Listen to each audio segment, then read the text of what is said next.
jam pasca digelandang pihak polisi terkait kasus narkoba, artis Pretty Asmara dikabarkan diguncang stres. Tak ayal sederet selebriti seperti Ozzy Syaputra sahabatnya hingga Marcella Zalianty sang ketua Parvi 56 kompak menjenguk Pretty Asmara untuk memberikan dukungan moral agar tegar menghadapi kasus hukum yang dihadapinya. Pasalnya digerebek di sebuah hotel di kawasan Kemayoran, Jakarta Pusat bersama 7 artis lain, peran Pretty yang mesti dinyatakan negatif tidak mengkonsumsi narkoba diduga penting sebagai pengedar hingga menyisakan tanya. Menjabat sebagai Ketua Badan Selebriti Anti Narkoba Indonesia, benarkah selama ini Pretty telah melakukan kebohongan publik? Memberikan wujud keprihatinan kita, kepedulian kita untuk membesuk rekan ya, salah satunya adalah juga masih rekan yang anggota dari Parvi 56 juga. Semuanya baik. Kita memberikan ya rasa keprihatinan dan dukungan supaya mereka sabar, mereka kuat dan harus melewati proses hukum dan menghormati proses hukum sebagaimana mestinya. Pretty itu kalau saya bilang apes ya, saya nggak bisa bilang kenapanya gitu. Makanya saya bilang tadi biarlah polisi yang bekerja ya sesuai prosedur gitu, karena kita juga nggak boleh menduluani ya, mendahului gitu. Untuk Pretty dan Hamdan, karena memang secara urin negatif. Ada beberapa hal yang mau kami luruskan dalam hal ini, bahwa pernyataan Pretty sesungguhnya dia 2 tahun sudah tidak menggunakan. Dan memang kemarin kronologinya ada sahabat yang baru dikenal meminta Pretty untuk mengadakan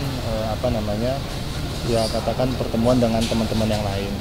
Nah kemudian meminta Pretty untuk supaya membelikan narkoba dan sebagainya.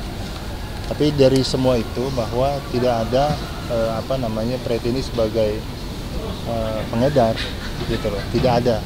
Ya itu nanti kan namanya pelaku kan biasanya mengelak di situ ya, nggak ada namanya maling kok ngaku kan gitu kan. Ya, nanti kita dalami kembali. Ya untuk Pretty tetap kemarin yang DPO AL masih kita kejar, kemudian juga yang di atasnya tersangka H itu alias D ya, itu sedang kita kejar juga. Sampai sekarang kita belum mendapatkan, tapi anggota masih di lapangan ini untuk mengungkap biar tahu ya, biar tahu rentetan peristiwa itu.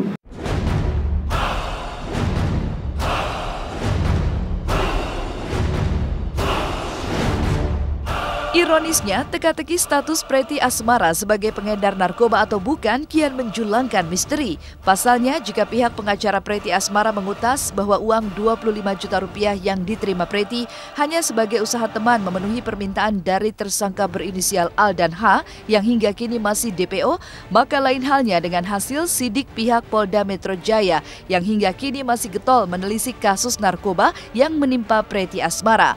Benarkah Pretty Asmara menjadi kaki tangan pengedar narkoba? Semuanya tergantung pada penyidikan pihak yang berwajib yang hingga kini kian serius bergulir. Jadi jangan terpengaruh negatif positif kalau dengan itu. Kalau dia itu menggunakan sebagai perantara kan. Ya jadi dia terima 25 juta ada uangnya ya. Salah satunya apa? Uang itu diberikan oleh temannya Pretty ya. Inisialnya A ya. Inisial A ini memberikan uang kepada Pretty. Gitu loh. Disuruh belilah, seperti itu. Uang dari mereka diberikan oleh supirnya, yang supirnya hari ini juga kabur, gitu loh. Jadi uang 25 juta itu adalah tidak hanya untuk narkoba sebenarnya, gitu loh. Jadi untuk hal-hal yang lain. Kita semuanya berdoalah untuk teman-teman, mudah-mudahan ini terakhir ya, nggak ada lagi artis yang terkena masalah narkoba, dan teman-teman yang juga ada di sini tidak lagi menyentuh narkoba.